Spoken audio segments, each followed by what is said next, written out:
여러분, 세상에서 제일 아름다운 단어가 예수 그리스도입니다. 그 다음으로 제일 좋은 것이 저는 아멘입니다. 아멘. 오늘 이 본문을 가지고 예수님과 나란 제목으로 말씀 받겠습니다. 오늘 본문 1절을 보시면요, 나는 참 포도나무요 내 아버지는 농부라. 하나님 아버지께서 이 땅에서 인간 농사를 짓고 계십니다. 예수 그리스도를 이 땅에 포도나무로 보내셨는데 그 포도나무를 중심으로 해서 구원받은 백성들을 가지로 삼으시고 많은 가지를 뻗어나게 하시죠. 그래서 우리를 통해 열매를 맺게 하십니다. 여러분, 하나님이 직접 열매를 맺어가지 아니하십니다. 가지인 우리를 통해 열매를 맺어가게 하시죠.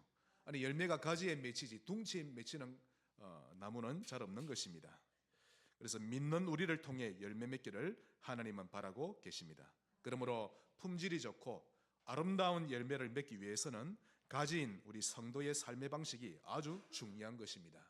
한번 간증을 들은 적이 있는데요, 사과 농사를 짓고 있는 어느 집사님의 간증입니다. 그는 원대한 꿈을 가지고 많은 돈을 투자해서 사과밭을 일구었습니다. 그리고는 좋은 수확을 기대했는데 3년 동안 내리 다 무너진 거 있죠. 완전히 망했습니다. 첫 해는 폭풍이 불어와서 사과가 다 떨어졌고, 둘째는 벌레가 너무 많이 먹어서 농사를 망쳤고, 셋째는 홍수가 너무 크게 일어나서 농사를 망쳤습니다. 그렇게 3년 연달아 농사를 망치게 되자 그만 그는 낙심해 버렸는데, 교회도 나오지 아니하고 성경도 읽지 않고 기도도 하는 것도 그만둬 버렸습니다. 그러면서 하나님은 날 도와주지 않는다, 하나님은 나와 함께하지 않는다, 그렇게 부정적인 마음을 가지고 낙심에 빠져버린 것입니다. 그런데 어느 날 저녁 그가 자다가 꿈을 꾸었는데요, 자기가 이 사과밭에 자기가 사과나무가 되어서 딱 꿈에 나온 겁니다. 자기가 사과나무가 된 거죠. 그래서 자기 몸통에서 많은 가지가 나고 잎사귀가 무성하게 나고 나중에는 꽃도 피고 탐스러운 열매를 많이 맺혔는데, 그런데 갑자기 자기 속이 뒤틀리니까요, 얼마나 아파오는지. 그래서 몸을 이리 비틀고 저리 비틀고 하다가 잎사귀 다 떨어지고 열매도 다 떨어지는 겁니다. 너무 놀라서 꿈에서 깨어났죠. 그러니까 본능적으로 이건 하나님의 사인이다 싶어서 그 자리에서 무릎을 딱 꿇었습니다. 하나님, 이게 무슨 꿈입니까? 평상시 기도하던 사람은 조금 다릅니다. 하나님의 사인을 바로 알죠. 그때 하나님이 그의 영혼에 뚜렷하게 말씀하셨습니다. 사과 농사가 안 되는 것은 네 속이 고장나서 그러한 것이다. 네가 배가 아파서 몸부림을 치니 사과가 다 떨어졌지? 이처럼 문제가 너에게 있었지. 농부인 아버지 하나님께 문제 있는 것도 아니고 사과나무에 있는 것도 아니었다. 너 착실히 주일 성수했더냐? 농사일이 바쁘다고 가끔 가다가 가끔씩 가면서 교회 나오고, 또 바쁘면 교회 안 나오고, 또 11조는 영농자금이 없으니까 나중에 돈 생길 때 한다면서 11조는 계속 떼먹고, 또 너의 농사를 두고 하나님께 맡기며 진심으로 기도한 적이 있더냐? 이렇게 주님 중심으로 살지 않았기 때문에 너에게 하나님께 네가 매를 맞은 것인데, 그러니 사과 농사가 잘 될 턱이 있느냐? 그 하나님의 가르침을 받고 그는 크게 깨닫고 뉘우칩니다. 그리고는 완전히 갱신하게 되죠. 크게 결단한 이유로 그는 하나님과의 관계부터 먼저 회복하며 살기 시작합니다. 그런데 신기하게도 그 사과 농사가 그 다음부터는 아주 잘 되었다는 놀라운 간증을 듣게 되었습니다. 그러므로 돈을 잘 벌려고 몸부림치지 말고, 집안 문제 해결해 보려고, 자식 문제 해결해 보려고 이리저리 애쓰지 말고, 가장 먼저 하나님과의 관계를 회복하는 것이 제일 중요한 것입니다. 하나님이 주인이 되시면 나머지는 하나님이 다 알아서 하십니다. 특별히 오늘 요한복음 15장은요, 예수님과 우리와의 관계를 설명하는 아주 대표적인 본문인데, 오늘 본문을 통해 예수님과 여러분과의 관계를 점검해보는 그런 시간 되시기 바랍니다. 큰 첫 번째로 예수님과 나와의 관계. 아마 여러분이 잘 아실 겁니다. 여러분 만약에 다른 사람과 사이가 안 좋으면 여러분들 대본에 아시죠? 속일 수가 없는 겁니다. 예수님과 나와는 어떤 관계입니까? 먼저 예수님은 나의 포도나무이십니다. 엉터리 포도나무가 아닙니다. 참 포도나무이신데 최고의 포도나무죠. 결코 들포도나무가 아니십니다. 진짜로 좋은 최상급의 포도나무인 것입니다. 여러분 진짜 좋은 포도 보셨죠? 얼마나 탐스럽게 익고 먹어도 신맛이 전혀 안 납니다. 얼마나 달콤하고 맛이 있는지 씹으면요 과즙이 쫙 터집니다. 야, 먹으면서 무슨 이게 꿀을 발라놨나 싶을 만큼 그보다 몇만 배 더 뛰어난 최상급의 포도나무가 우리 예수님이십니다. 최상질의 토양이신 성삼위 하나님의 토양에다 다 심겨져 있는 포도나무죠. 거기다 병해충이 전혀 없는 완벽한 퍼펙트한 포도나무인 것입니다. 그럼 우리는요 가지입니다. 포도나무에 붙어있는 가지. 따라합시다. 예수님은 나의 포도나무, 나는 가지입니다. 여러분은 포도나무의 가지입니다. 마음대로 살려고 하지 마세요. 여러분은 어쩔 수 없는 가지입니다. 포도나무이신 예수님이 가지 나를 붙잡고 계십니다. 여러분 포도나무 한번 보셨죠? 안 보셨습니까?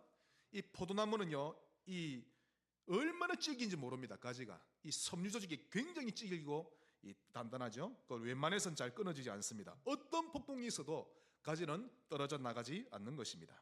다른 나무까지 떠난 이 태풍에만 오면요 꺾이고 무너지고 하는데, 그러나 포도나무 가지는 웬만해서는 떨어져 나가질 않는 것입니다. 아무리 바람 불어도 안 떨어지죠. 끄떡 없습니다. 에베소서 1장 4절로 5절. 곧 창세전에 그리스도 안에서 우리를 택하사 우리로 사랑 안에서 그 앞에 거룩하고 흠이 없게 하시려고 그 기쁘신 뜻대로 우리를 예정하사 예수 그리스도로 말미암아 자기 아들들이 되게 하셨으니. 보세요. 창세 전부터 우리를 택하셨는데, 하나님이 창세 전부터 택하셨는데 그 줄기가 얼마나 강한지 수천 년이 지난 지금까지도 우리를 붙들고 계신 것입니다. 이러한 영원하신 하나님의 강한 의지를 누가 꺾을 수 있습니까? 아무도 꺾지를 못하는 것입니다. 우리만 몸부림치고 있는 것이죠.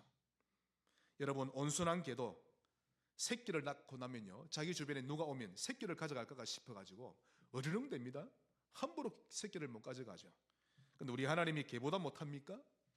자신이 택하신 그 자기 백성을 지키시되 영원히 끝까지 지키시는 것입니다. 그러므로 우리는 하나님과의 관계를 반드시 확인하고 거기에서 답을 찾아내야 합니다. 흔들리지 않을 만큼 확신을 가지셔야 합니다.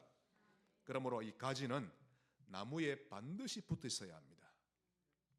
오늘 본문 5절에 보시면 나는 포도나무요 너희는 가지라. 그가 내 안에 내가 그 안에 거하면 사람이 열매를 많이 맺나니 나를 떠나서는 너희가 아무것도 할 수 없습니다.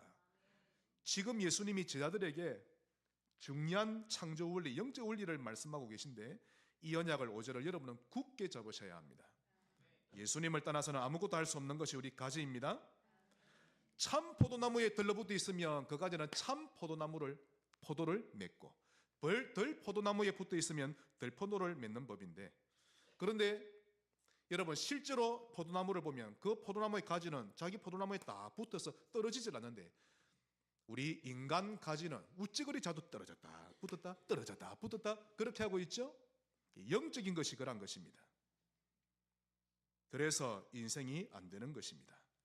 예배를 좀 회복하라면 안 하고, 뭘 좀 믿음으로 살자 하면 안 하고, 다 자기 기분대로 자기 성질대로 안 됩니다. 여러분 안 되게 되어 있습니다. 한 번 더 좌우로 인사합시다. 순종합시다. 강단에 순종하고, 여러분 목사가 사랑으로 여러분께 권유하면 좀 순종하세요. 한 번씩 불신앙할 때마다 여러분 집에 돼지 저금통 갖다 놓고 불신앙할 때마다 돈을 하나씩 넣는 겁니다. 불신앙 떼내기 위한 노력이죠. 어이구야 오늘 내가 불신앙했네 떼내고, 이놈의 고집을 누가 꺾겠노. 자기 고집을 두고 또 저금을 넣고, 그 나중에 모아가지고 또 구제하든지 헌금하든지 그렇게 해서라도 우리 불신앙에 빠지지 말자는 것입니다. 우리는 타락한 자유의지 가지고 하나님을 밀어내기도 하죠. 하나님을 삶의 제일 3순위에 4순위에 두고 살아가는데, 그런 모습 때문에 우리 인생의 비바람이 그치질 않는 것입니다. 그러니 예수님 둥치에 잘 붙어 있는 것이 모든 것입니다. 반드시 기억하셔야 됩니다. 우리 예수님은 끝까지 우리를 놓지 않으십니다. 예수 그리스도라는 이 포도나무에 가지가 붙어 있는 것은 우리 힘으로 붙어 있는 거 아닙니다. 하나님 아버지와 예수 그리스도께서 무궁하신 사랑으로 인해 우리를 힘껏 붙잡고 계시기 때문에 그런 우리가 잘 붙어 있는 거죠. 우리 생각에 자꾸 떠나서 문제지 주님은 끝까지 잡고 계신 것입니다. 그러니 동남풍이 불어도 되고 서북풍이 불어도 되고 아무것도 문제 안 되는 것입니다. 한 번씩 흔들리긴 하지만 결코 떨어지지 않습니다. 그러므로 가지인 우리는 스스로 열매 맺지 못합니다. 주님 안에 딱 붙어 있으면 농부이신 하나님 아버지가 햇빛과 비를 내려주시고 또 참 포도나무이신 예수님이 뿌리로부터 영양분을 쫙 공급해서 각 가지에 퍼져나가게 하시는 것입니다. 붙어 계시기를 바랍니다. 시편 34편 9절로 10절 너희 성도들아 여호와를 경외하라. 그를 경외하는 자에게는 부족함이 없도다. 젊은 사자는 궁핍하여 줄일지라도 여호와를 찾는 자는 모든 좋은 것에 부족함이 없으리로다. 가지는 무조건 포도나무 둥치에 붙어 있어야 하는 것입니다. 큰 두 번째로 예수님을 통해 얻게 되는 것. 자, 뿌리를 통해 빨아 올려진 이 영양분이 각 가지로 뻗어나가죠. 그럼 주님은 우리에게 어떤 영양분을 공급해 주십니까? 그 첫째로 생명을 공급해 주십니다. 요한복음 6장 48절 내가 곧 생명의 떡이니라. 죽었던 영혼을 살려내는 떡입니다. 여러분의 영혼은 살아났음을 믿으시기 바랍니다. 51절에 나는 하늘에서 내려온 살아있는 떡이니 사람이 이 떡을 먹으면 영생하리라. 내가 줄 떡은 곧 세상의 생명을 위한 내 살이니라. 예수 믿으면 영원한 생명을 얻게 되는데 이것을 보고 예수 생명이라고 하는 것입니다. 한번 따라합시다. 예수 생명. 이 생명 얻으면 끝입니다, 여러분. 이게 얼마나 강력한지. 태양을 이렇게 내리쬐면 몸에 병균도 죽는다고 하죠. 태양빛의 몇억 배, 몇만 배입니다. 주님의 빛은. 예수 생명을 우리는 받아들인 것입니다. 또한 이 생명은 누구도 빼앗아 가지 못합니다. 다시는 우리 영혼이 죽지 않고 다시는 하나님께 버림받지 않는다라는 뜻이죠. 요한복음 10장 28절 내가 그들에게 영생을 주노니 영원히 멸망하지 아니할 것이요 또 그들을 내 손에서 빼앗을 자가 없느니라. 믿으시기를 바랍니다. 절대 여러분을 빼앗아 가지 못합니다. 이만큼 예수 생명이 대단합니다.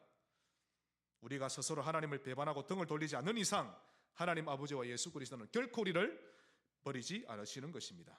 환난이나 공고나 적신이나 위험이나 칼이랴 현재일이나 장래일이나 그 어떤 일도 우리를 그리스도의 사랑에서 끊을 수 없으리라. 또한 예수 생명 가진 자에게는 마귀가 아비 노릇하지 못합니다. 그를 속일 뿐 하나님 자녀된 여러분의 운명과 사주팔자를 주관하지 못하는데요, 완전히 해방되었다는 뜻입니다. 즉 결코 마귀의 자녀로 다시 돌아가지 않습니다. 지옥으로 가지 않는다라는 뜻이 되는 것입니다. 이것이 예수 생명입니다. 두 번째로 얻게 되는 것은 능력입니다. 다시 말해서 치료하시는 예수님이시죠. 특히 오늘 이 시간 예배 시간에 말씀 제대로 받으셔야 합니다. 어떤 것도 여러분의 기분을 산만하게 하지 않도록 모든 생각을 모아서 하나님만 딱 바라보셔야 합니다. 어이구 나는 부족한데 나는 안 되는데 여러분 안 됩니다. 하나님이 바꾸시지. 능력의 예수님을 바라보셔야 합니다. 이 세상 그 어떤 사람이라 할지라도 예수님을 제대로 만나면 변화됩니다. 완전히 바뀌죠. 죽었던 영은 일단 생명 얻어 살아나고 병들었던 마음과 정신은 치료되는데요, 온전한 사람으로 치료됩니다.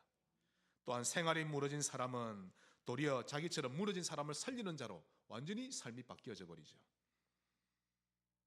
한번 연쇄 살인범을 봤는데요, 그가 감옥에서 예수님을 만납니다. 얼마나 제대로 만났던지 자기 주변에 있는 죄수들이 답변하는 거 있죠. 아예 그 감옥이 예배당으로 바뀌어버린 겁니다. 어떤 청소년이 상처투성인데요, 너무 크게 방황합니다. 저 인간이 되겠나 할 만큼 너무 방황하는데 세상을 부정하고 자기를 낳은 부모를 욕을 하고 사회에 대한 불만으로 가득 차 있는 청소년이었습니다. 그 아이가 예수님을 만나자 꿈을 갖기 시작하는 거 있죠. 그리고는 결국 영적으로도 성공하고 나중에 사회적으로도 크게 성공한 기업가가 되었다는 것을 제가 보게 되었습니다. 이토록 사람은 예수님을 만나면 변합니다. 왜 그렇습니까? 우리는 예수님의 형상대로 지음받았기 때문입니다. 그래서 예수님을 자주 누리면 누릴수록 그 사람은 예수님을 닮아가게 되어 있습니다. 우리에게 역사하시죠. 또 우리는 성령님의 형상대로 지음받았습니다. 그래서 성령으로 충만받으면 받을수록 사람이 온전해지는데요, 성령 충만함으로 가면 갈수록 아주 쉽게 사단을 이기고 세상을 이기고 자기 자신을 이기게 되는 것입니다. 찬양 가운데 이런 찬양이 있습니다. 예수님 권세, 예수님 권세, 예수님 권세, 내 권세. 예수님은 우리에게 자신의 권세와 능력을 아낌없이 부어주라 하시죠. 하늘나라의 영양분을 아낌없이 부어주시면서 마음껏 사용하라 하시는데 우리는 사용만 하면 되는 것입니다. 사용할 줄 모르는 우리가 어리석은 것이지 주님께는 아무 문제가 없는 것입니다. 이 영양분을 마음껏 누리시기 바랍니다. 마지막 큰 세 번째로, 내 안에 거하라. 오늘 이 언약을 굳게 잡으셔야 합니다. 여러분, 성경 전체를 보시면 하나님 안에 거하라, 주 안에 거하라, 이런 말씀이 수도 없이 나옵니다. 그럼 이게 도대체 무슨 뜻일까요? 하나님 안에 거하라, 내 안에 거하라. 아니, 주님은 내 안에 들어오셨는데 내가 주님 안에 거한다는 말이 무슨 말입니까? 먼저 가나안 땅 안에 거하라는 말씀입니다. 창세기 12장 1절로 2절. 제가 이 본문을 여러분에게 자주 말씀드리죠. 빨리 눈치를 채셔야 합니다. 성경 전체 언약을 이해하시려면 창세기 12장 반드시 이해를 하셔야 됩니다. 여호와께서 아브라함에게 이르시되 너는 너의 고향과 친척과 아버지의 집을 떠나 내가 내게 보여줄 땅으로 가라. 그리하면, 성경에 적어 놓으셔도 됩니다. 그리하면이 빠졌죠. 그리하면 내가 너로 큰 민족을 이루고 내게 복을 주어 내 이름을 창대하게 하리니 너는 복이 될지라. 하나님이 아브라함을 부르시더니 가나안 땅으로 가서 살아라 라고 합니다. 그러면서 만일 네가 그렇게 한다면 너에게 복을 주고 너를 창대하게 하리라 라고 약속하셨습니다. 자, 이때 아브라함의 나이가 75세입니다. 그가 하나님의 명령을 받고 순종하죠. 자기 친척과 아비의 집을 떠납니다.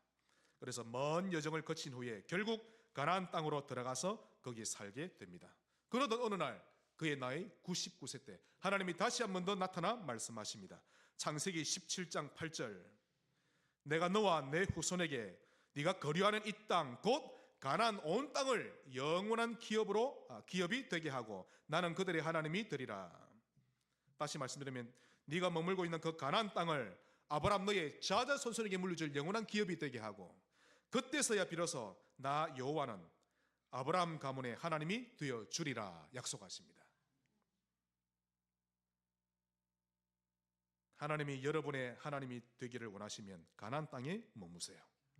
근데 여러분, 단순히 이 가나안 땅에 안에서 살기만 하는데도 이런 어마어마한 축복을 주겠다 약속하셨습니다. 세상에 이런 쉬운 신앙생활이 어디 있습니까? 그런데 반대로 말하면 가나안 땅 안에서 살지 않고 가나안 땅 밖으로 나가서 살면 이런 하나님의 축복은 없습니다. 고생 바가지로 합니다. 하나님은 이 축복을 아브라함의 아들 이삭에게 찾아가서 똑같이 말씀하시죠. 창세기 26장 2절로 4절. 여호와께서 이삭에게 나타나 이르시되 애굽으로 내려가지 말고 흉년이 오니까요. 흉년이 왔던, 경제적으로 문제가 왔던, 어떤 문제가 왔던 가나안 땅 떠나지 말고 애굽으로 내려가지 말고 내가 네게 지시하는 땅에 거주하라. 그의 아비 아브라함에게 말씀하셨던 것과 똑같은 내용을 말씀하십니다. 그러면서 이 땅에 거류하면 거기다 줄을 거세요. 이게 열쇠입니다. 이 땅에 거류하면 내가 너와 함께해서 내게 복을 주고 내가 이 모든 땅을 너와 내 자손에게 주리라. 하나님이 이삭에게 원하시는 바는 한 가지입니다. 이 땅에 거류하면, 가나안 땅에 거하고 살면, 그리하면 내가 내 아버지 아브라함에게 맹세한 것을 이루어 내 자손을 하늘의 별과 같이 번성하게 하며 이 모든 땅을 내 자손에게 주리니 내 자손으로 말미암아 천하 만민이 복을 얻으리라. 여러분, 뒤에 복을 보지 마시고 이 땅에 거류하면 이 부분을 보셔야 합니다. 다시 말해서 가나안 땅에서 살면 말씀이죠. 즉 무슨 일이 있어도 가나안 땅에서 살라는 겁니다. 그럼 이게 무슨 말씀입니까? 바로 예수 안에 거하라는 말씀입니다. 자, 이 당시에 가나안 땅은요, 지금 이스라엘의 유대 땅을 말하는데 그곳 예루살렘이 수도로 돼 있죠. 지금은 다른 데가 되어 있습니다만은 아무도 예루살렘 언덕 위에 솔로몬이 성전을 세웁니다. 그 장소가 이전에 다윗이 인구수를 조사하다 하나님께 벌 받죠. 그리고는 번제와 화목제를 드렸던 아라우나의 타작마당이 바로 그 장소입니다. 그리고 그 자리에 나중에 예수님이 십자가에 달려 돌아가시게 되는 바로 그 장소입니다. 그러므로 가나안 땅에 거주하며 살라, 이 말씀은 예수님을 바라보며 살라는 말씀입니다. 따라합시다. 예수님을 바라봅시다. 여러분은 지난 한 주간 예수 이름 얼마나 부르셨나요? 예수님, 예수님, 구원자 예수님, 모든 문제 해결자 예수님, 그분의 보혈을 뿌립니다. 예수님을 많이 부르셔야 합니다. 그러므로 가나안 땅에 거주하며 살라, 이 말씀을 하나님이 하고 싶어가지고 예수 안에 앞으로 오신 메시아를 바라보며 살라, 이 말씀을 하고 싶어가지고 하나님이 수백 년 수천 년을 걸쳐서 다양하게 말씀하셨죠. 이 비유를 들고 저 비유를 들고 별의별 말씀을 하신 것입니다. 예를 들어 아담에게는 여자의 후손이 오심으로 뱀의 머리를 깨트릴 것이니라 말씀하셨고, 노아에게는 노아야 방주를 지어라, 누구든지 방주 안에 들어오기만 하면 살리라, 누구든지 예수 안에 들어오면 삽니다. 그리고는 모세에게는 모세야 성막을 지어라, 이 성막은 장차 오실 예수님을 기리는 것이다. 그러므로 성막은 예수님을 누리는 비밀이 될 것이다 하셨고, 또 다윗에게 말씀합니다. 다윗, 너는 이미 가나안 땅에 들어와 살고 있으니 성막, 이제 성막은 옮기는 거죠. 거두었다가 가고 또 거두었다가 또 가고, 더 이상 성막은 필요 없고 영원히 있을 성전을 지어라 라고 하십니다. 하나님이 바울에게도 말씀하십니다. 바울아, 유대인만 구원받는 것이 아니다, 전 세계 영생 주시기로 작정된 자가 많으니 너는 예루살렘에 머물러 있지 말고 온 세계를 다니며 만민에게 복음을 전하라. 그리고는 그들로 제자를 삼으라. 지금 빨리 눈치를 채셔야 합니다. 그 말씀을 지금 우리에게도 말씀하고 계십니다. 너희는 온 천하에 다니며 만민에게 복음을 전파하라, 선교하라. 너희는 가서 모든 민족을 제자로 삼으라. 이 말씀대로 사는 것이 예수 안에 거하는 모습인데요, 오늘 언약을 잡으시길 바랍니다. 그러므로 하나님이 우리 사람에게 바라시는 것은 오직 하나입니다. 예수 안에 들어와 살아라, 이 말씀이죠. 예수 믿다 떠나버리지 말고, 경제 문제 좀 있으면 틱 삐지고 가버리고, 나 예배 안 드려, 좋아하는 사람이 다른 사람 좋아한다고 픽 딴 데 가버리고, 그게 무슨 신자입니까? 나는 합당한 이유가 돼, 천천만만의 말씀, 하나님이 시험하시는 것인데 이런 경우에도 나를 떠나지 않을 수가 있겠냐? 그거는요, 포도나무의 가지가 떨어져 나가는 것과 똑같습니다. 그러므로 예수를 믿다 떠났다 하지 말고 예수님께 붙어 살라는 말씀인 것입니다. 어느 정도까지 주 안에 거하면 됩니까? 내 안에 거하라, 이게 어느 정도까지입니까? 세 번째로 예수로 충만하라. 여러분, 충만은 이겁니다. 제가 지금 컵을 물 마시고 있죠? 벌써 반 이상이나 물이 빠졌습니다.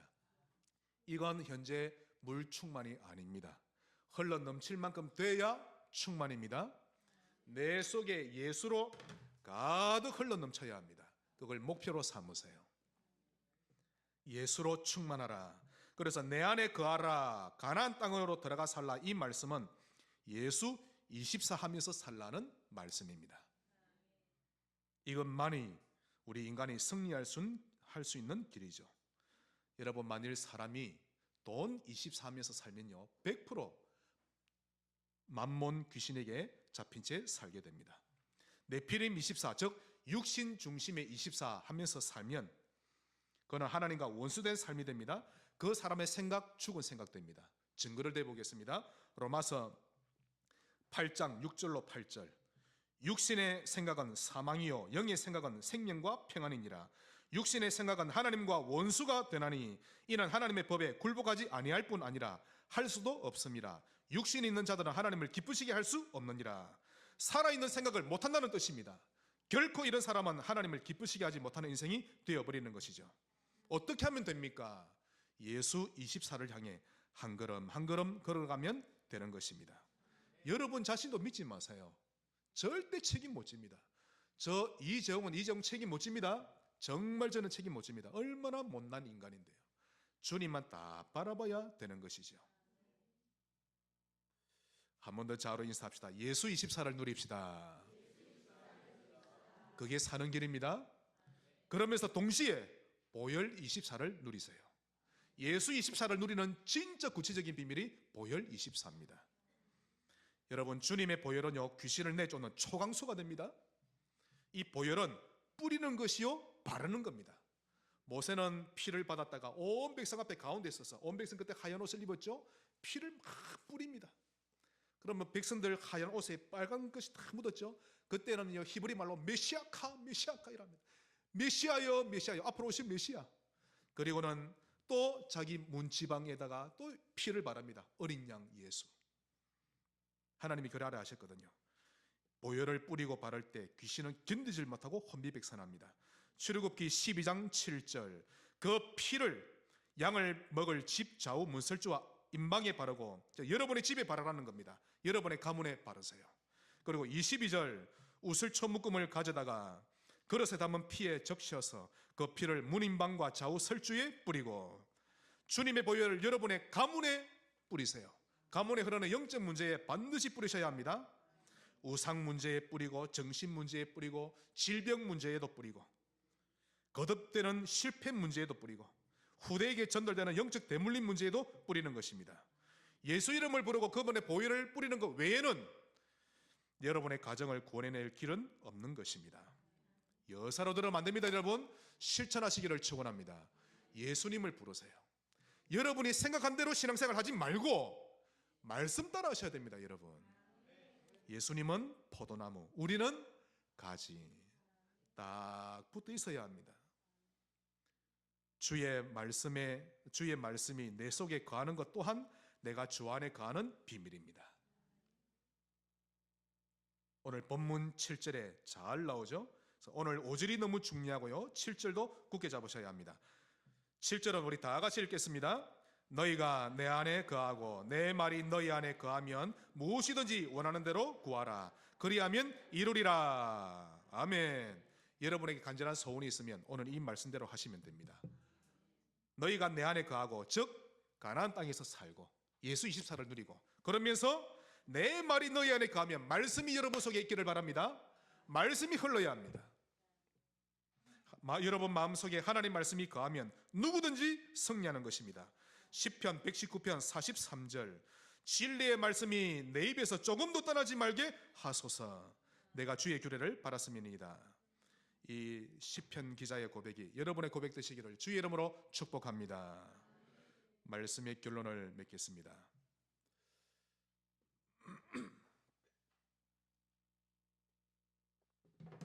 현대기업 창설자 정주영 회장이 간부를 뽑을 때는 제일 중요하게 본 것이 그 사람의 눈을 본다고 합니다. 사람의 눈은 그 사람의 속사정을 다 말해준다고 하는데요, 눈은 절대로 가장하거나 꾸며내질 못한답니다. 여러분, 눈에 화장할 수 있나요? 눈은 절대 화장 못합니다. 다른 데는 별별 뾰루지도 화장으로 탁 가려도 눈빛은 화장이 안 됩니다. 그래서 그 사람의 눈은 누군가를 닮아가는 것이 아니라 닮는 것이라고 합니다. 눈은, 다시 말해서 슬픈 일을 많이 보고 자란 사람은 자기도 모르게 슬픈 눈을 가지고 있고, 또 불안한 일을 많이 겪고 자란 사람은 불안한 눈을 가지고 있는데, 그것은 슬픈 일과 불안한 일을 어릴 때부터 자기 눈에 많이 담아오며 살았기 때문입니다. 행복한 일을 많이 보고 자란 사람은 행복한 눈을 가집니다. 그것은 자기 눈에 행복한 것을 계속 담아왔기 때문이죠. 우리는 지금까지 창세기 3장을 계속 담으면서 살아왔습니다. 나 중심으로 살아가는 부모의 모습, 육신 중심으로 살아가는 연예인들의 모습, 겉으로는 성공한 것처럼 보이지만 자세히 보면 틀린 성공 중심으로 살아온 위인들의 모습, 우리는 지금까지 이런 사람들의 모습만 보고 우리 눈에 담아오면서 살아왔던 것입니다. 우리도 모르게 불신앙을 내뱉었죠. 그러므로 이제부터는 하나님 중심으로 살아갑시다. 그래서 우리 자녀들의 눈에 하나님 중심의 모습을 담아주면서 살아가는 것입니다. 내가 손해볼지라도 복음에 유익하다면 얼마든지 손해보는 쪽으로 선택하는 모습을 후대에게 보여줘야 합니다. 내 의견과 안 맞을지라도 교회가 하나가 될 수 있다면 얼마든지 양보할 수 있고 기뻐할 수 있는 모습을 우리 새가족들에게 보여줘야 할 것입니다. 세상은 분열되고 깨어질지라도 교회는 분열되면 안 됩니다. 그건 절대 하나님의 뜻이 아닙니다. 회피하고 도망가는 것 역시 올바른 모습이 아니죠. 그것도 명백히 따져보면 나 중심인 것입니다. 나하고 안 맞으니까, 내 기분과 안 맞으니까 딴 데 가버리죠. 교회는 무조건 하나 돼야 합니다. 한번 저를 따라합시다. 원네스. 교회에만 적용됩니다. 반드시 교회는 하나 되어야 합니다. 만일 제가 이제 목회하고 있죠. 저는 하나님 앞에 결단했거든요. 하나님, 저는 목회자로 삽니다. 목사는 포기할 것 많습니다. 돈 포기합니다. 사례를 줘도 되고 안 줘도 되고 다 포기합니다. 그래서 설교 준비 늘 돼 있어야 되고 이사할 준비 늘 돼 있어야 되고, 네. 성도들이 비난할지라도 또 제가 평생을 하나님 모시고 목회하다가 또 다른 교회를 하나 세우진 못할지언정, 만일 제가 교회를 분열시키는 일에 일조했다면 저는 이 다음에 하나님 앞에 설 때 할 말이 없습니다. 고개 못 듭니다. 저는 도저히 하나님 앞에서 뭐라고 할 말이 없는 거죠. 바울도 사울 때 그랬죠. 자기 딴에는 옳게 한다고 했는데 그것이 도리어 교회를 무너뜨리는 일이 되어 버렸던 것처럼 그 죄는 두고두고 잊혀지지 않는 것입니다.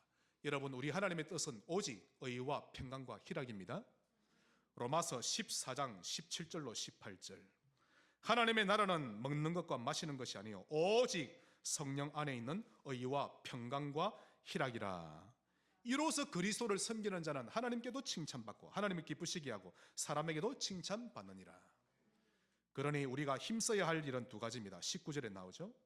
그러므로 우리가 화평의 일과 서로 덕을 세우는 일을 힘쓰나니. 이 두 가지를 늘 기억하셔야 됩니다. 특히 목사와 장로는 늘 생각해야 합니다. 모든 중직자는 화평의 일과 서로 덕을 세우는 일, 여기에 힘을 쓰는 것입니다. 자, 이렇게 하기 위해 중요한 일이 있습니다. 가장 중요한 일, 사심을 내려놓는 겁니다. 아무나 못합니다. 여러분, 은혜 안 받으면 안 됩니다.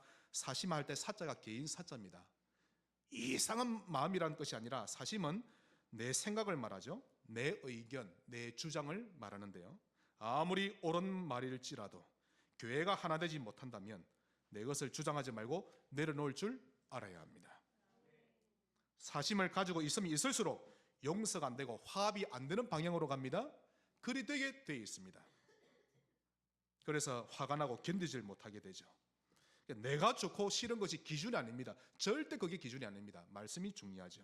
그러므로 어려움이나 갈등이 왔을 때 그걸 피하려고도 하지 말고 이기려고도 하지 말고 정확한 언약을 붙잡아야 되는 것입니다.